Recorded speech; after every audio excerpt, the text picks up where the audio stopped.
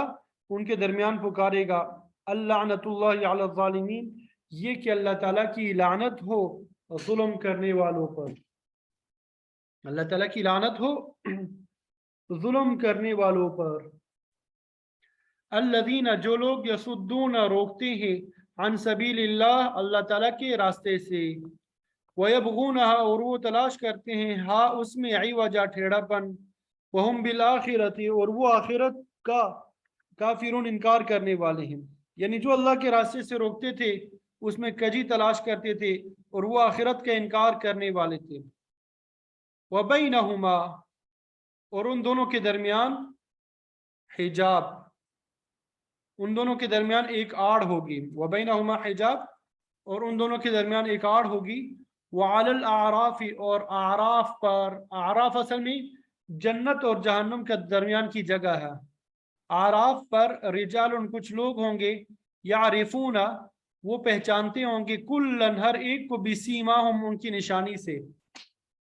یعرفون وہ پہچانتے ہوں گے کلن ہر ایک کو بسیماہم ان کی نشانی سے ونادوا اور وہ پکاریں گے اصحاب الجنت جنت کے ساتھیوں کو ان یہ کہ سلام سلامتی ہو علیکم تم پر لم يدخلوها وہ داخل نہیں ہوں گے اس میں وهم یطمعون اور وہ خواہش رکھتے ہوں گے یعنی ابھی وہ جنت میں داخل نہیں ہوئے ہوں گے تاہم اس کی امید رکھتے ہوں گے جنت میں داخل ہونے کی امید رکھتے ہوں گے وَإِذَا اور جب صرفت پھیری جائیں گی ابصارهم ان کی نگاہیں تلقاء اصحاب النار تلقاء کا معنی ہوتا ہے سامنے جہنم کی طرف جہنم کے ساتھیوں کی طرف اہل جہنم کی طرف پھیری جائیں گے قالوا وہ کہیں گے ربنا اے ہمارے پروردگار لا تجعلنا مت بنا تو ہمیں مع القوم الظالمین ان لوگوں میں سے جو ظلم کرنے والے ہیں یعنی ہمیں ظالم قوم کے ساتھ شامل نہ فرما ونادى اصحاب الاعراف رجالا اور اصحاب اعراف جو ہے جنت اور جہنم کے درمیان کی جگہ میں جو رہنے والے افراد ہیں وہ پکاریں گے رجالا کچھ لوگوں کو یعرفونہم وہ پہچانتے ہوں گے ہم انہیں بسیماہم ان کی نشانی سے قالوا وہ کہیں گے ما اغنا نہیں فائدہ دیا نہیں بے نیاز کیا عنکم تم سے جمعکم تمہاری جمعیت نے وما کنتم تستکبرون اور وہ جو تم تکبر کرتے تھے یعنی اعراف والے کچھ لوگوں کو پکاریں گے جنہیں وہ ان کی نشانی سے پہچانتے ہوں گے اور کہیں گے کہ تمہاری جمعیت تمہاری کسی کام نہ آ سکی اور نہ ہی وہ جو تم تکبر کیا کرتے تھے ہؤلاء کیا یہی ہے الذین وہ لوگ اقسمتم تم نے قسم کہی اقسمتم تم نے قسم کہی لا ینالہم اللہ برحمہ لا ینالہم نہیں پکڑے گا انہیں نہیں حاصل کرے گا انہیں اللہ تعالیٰ نہیں پکڑے گا انہیں برحمت اپنے رحمت کے ساتھ ادخلوا الجنت داخل ہو جاؤ تم جنت میں لا خوف علیکم تم پر کوئی خوف نہیں ہے ولا انتم تحزنون اور نہ تم غمگین ہوں گے ونادى اصحاب النار اصحاب الجنہ اور اہل جہنم پکاریں گے اہل جنت کو ان افیضوا علینا یہ کہ تم بہاؤ علینا ہمارے اوپر من الماء پانی میں سے او یا مما اس میں سے جو رزقکم اللہ تمہیں دیا رزق اللہ تعالیٰ نے قالوا وہ کہیں گے ان اللہ بے شک اللہ تعالیٰ نے حرمہما حرام کر دیا ہے ان دونوں کو علی الکافرین کفر کرنے والوں پہ الذین وہ لوگ جنہوں نے اتخذوا بنا لیا دینہم اپنے دین کو لہوا تماشا ولعبا اور کھیل وغرتہم اور دھوکہ دیا انہیں الحیات الدنیا، دنیا کی زندگی نے، اور انہیں دھوکہ دیا دنیا کی زندگی نے. فالیوم، تو آج کے دن، ننساہم، ہم انہیں بھلا دیں گے، کما نسو، جیسا کہ وہ بھول گئے، لقاء یومہم، ان کے دن کی ملاقات کو، ھذا، یہ، وما كانوا بآیاتنا یجحدون، اور وہ ہماری آیتوں کا انکار کرتے رہے، اور وہ جو ہماری آیتوں کا انکار کرتے تھے. تو یہ ان آیات کا ترجمہ ہے جو آپ کے سامنے بیان کر دیا. امید کرتا ہوں کہ ترجمہ سمجھ میں آ گیا ہوگا. ترجمہ سمجھ میں آ گیا؟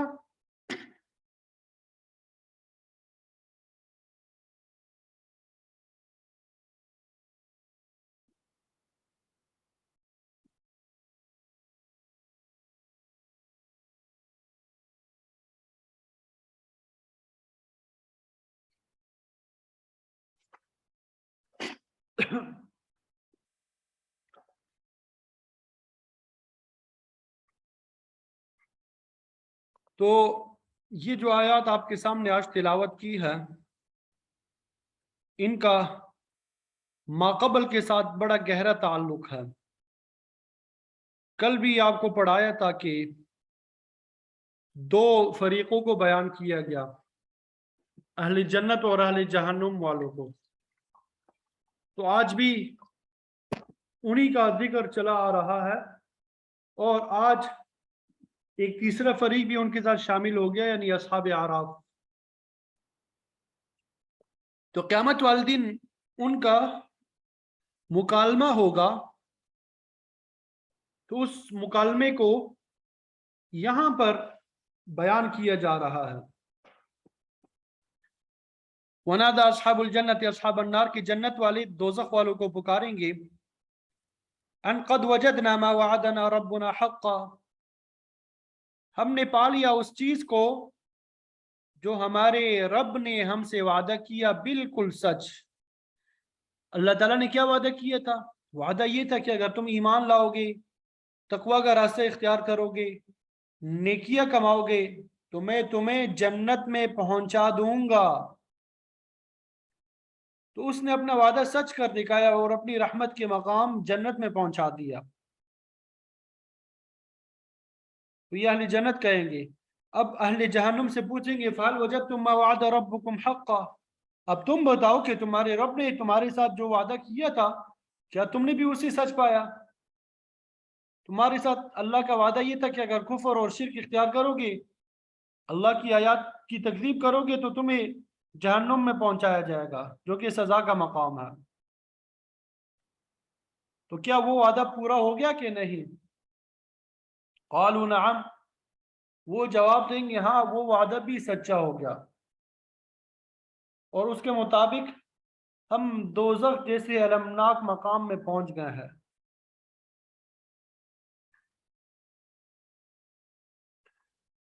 بخاری شریف کی بھی روایت ہے کہ جنگ بدر میں جب بڑے بڑے سردار کافر مارے گئے، تو آپ نے فرمایا ان کی لاشوں کو گھسیٹ کر اس کنویں میں ڈال دو. تو اس وقت آپ صلی اللہ علیہ وسلم نے ان سے خطاب کیا، جس طرح اس آیت کریمہ میں کہ ہم نے تو اپنے رب کا وعدہ سچا پا لیا، کیا تم نے بھی اپنے رب کا وعدہ سچا پا لیا؟ تو اس پر حضرت عمر رضی اللہ تعالیٰ عنہ نے عرض کیا، یا رسول اللہ،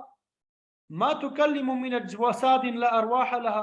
آپ ایسے اجساد سے، ایسے جسموں سے کلام فرماتے ہیں جن میں روحیں موجود نہیں ہیں، یہ تو مردار ہے، کفر کی حالت میں مرے ہیں، آپ ان سے خطاب کیسے فرماتے ہیں؟ تو آپ صلی اللہ علیہ وسلم نے فرمایا، والذی نفس محمد بیدہ ما انتم بیسمع لما اقول منہم، قسم ہے اس ذات کی جس کے قبضے میں محمد کی جان ہے، میں جو باتیں کر رہا ہوں تم ان کو ان سے زیادہ نہیں سنتے، ولکنہم لا یجیبون، یعنی وہ بھی سن رہے ہیں لیکن یہ جواب نہیں دے سکتے. تو بہرحال جنت والے دوزخیوں سے پوچھیں گے کیا تمہارے رب نے وعدہ سچ کر دکھایا؟ تو وہ وہاں جواب میں دیں گے کہ بالکل ایسا ہی ہوا. فَأَذَّنَ مُؤَذِّنٌ بَيْنَهُمْ، پھر ان کے درمیان ایک پکارنے والا پکار کر کہے گا، یعنی اعلان کرے گا، اللعنۃ اللہ علی الظالمین، کہ ظالموں پر اللہ تعالیٰ کی لعنت ہو، جن لوگوں نے کفر اور شرک کیا، اللہ تعالیٰ کے رسولوں کو جھٹلایا، اللہ تعالیٰ کی توحید کا انکار کیا، معاد پہ یقین نہ لائے، وہ ظالم ہے، ضد اور عناد رکھنے والے معاند کافر ہے، ان پر اللہ تعالیٰ کی لعنت ہو۔ اذن کا لفظی معنی تو یہ ہوتا ہے کہ آذان دی، اور عربی زبان میں یہ لفظ بلند آواز سے عام اعلان کرنے کے لیے استعمال ہوتا ہے۔ نماز کے لیے جو آذان دی جاتی ہے اس سے بھی نماز کا اعلان ہی مراد ہوتا ہے، لیکن یہ شرعی آذان مخصوص اعلان ہے۔ تو فرمایا ظالموں پہ اللہ کی لعنت ہے، وہ یہ لوگ ہیں الذین یصدون عن سبیل اللہ، جو خود بھی گمراہ ہے، دوسروں کو بھی اللہ کے راستے سے روکتے ہیں۔ تو ہر نبی کے دور میں معاند کافروں کا یہی شیوہ رہا ہے۔ شعیب علیہ السلام، موسیٰ علیہ السلام، عیسیٰ علیہ السلام کے واقعات میں ملتا ہے کہ ان کے مخالفین لوگوں کو نبی کی بات سننے سے روکتے تھے۔ آپ صلی اللہ علیہ وسلم کے ساتھ بھی ایسا ہی سلوک کیا گیا۔ اگر کوئی باہر سے آپ سے ملنے کے لیے آتا تو کفار کی کوشش ہوتی کہ وہ آپ سے ملنے نہ پائے، آپ کے بارے میں غلط پروپیگنڈا کر کے لوگوں کو باز رہنے کی تلقین کرتے تھے، کبھی دیوانہ کہتے، کبھی شاعر کہتے، بعض کو طرح طرح کے لالچ دے کر بھی آپ کے قریب جانے سے روکتے تھے، بعض پہ تشدد کرنے سے بھی باز نہ آتے تھے۔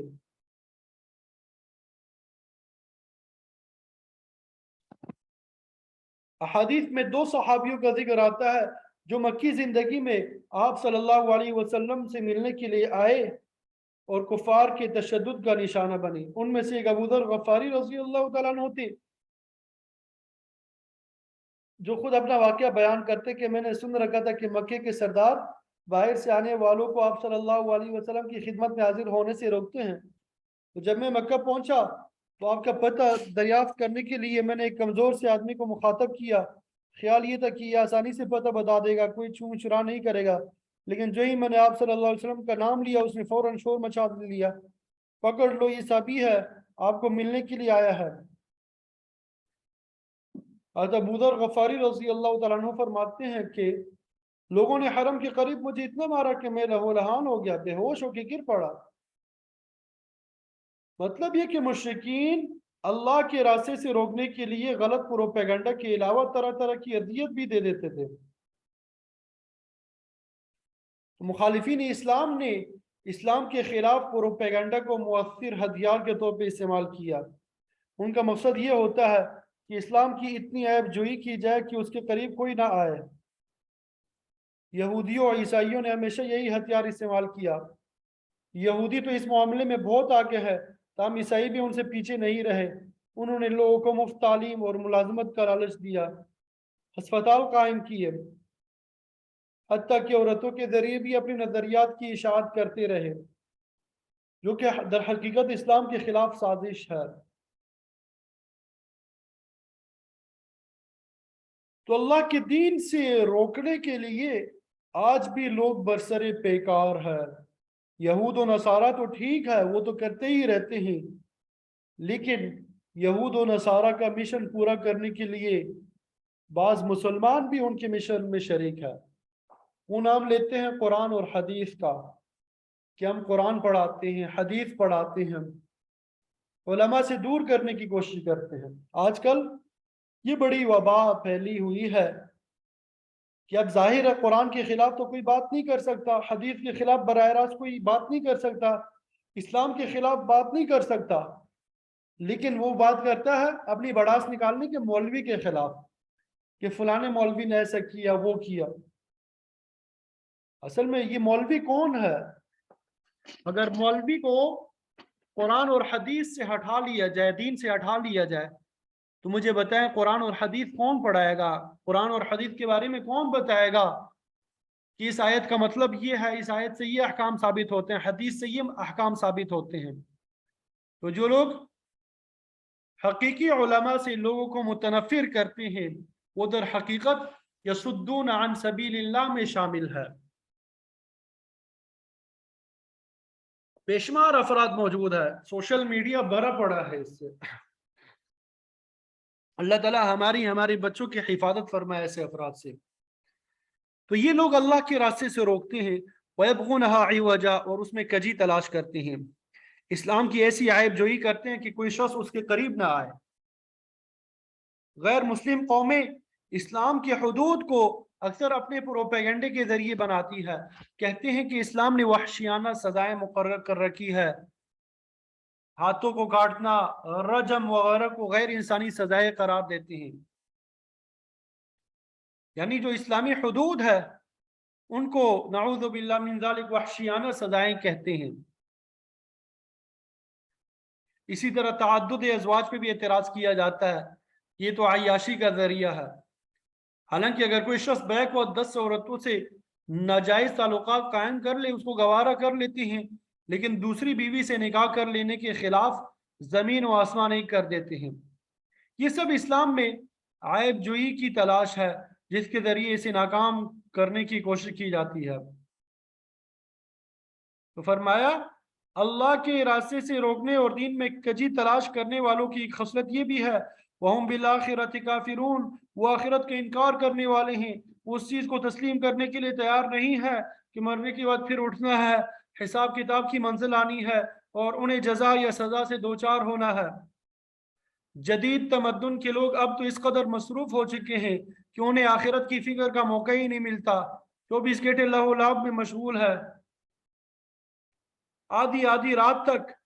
ٹی وی وغیرہ پہ موبائل پہ پروگرام دیکھتے رہتے ہیں۔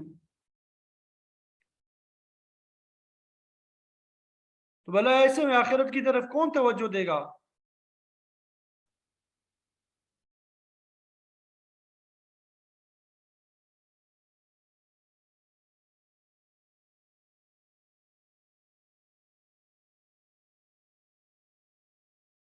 تو جنت اور دوزخ کا تذکرہ کرنے کے بعد اللہ تعالیٰ نے فرمایا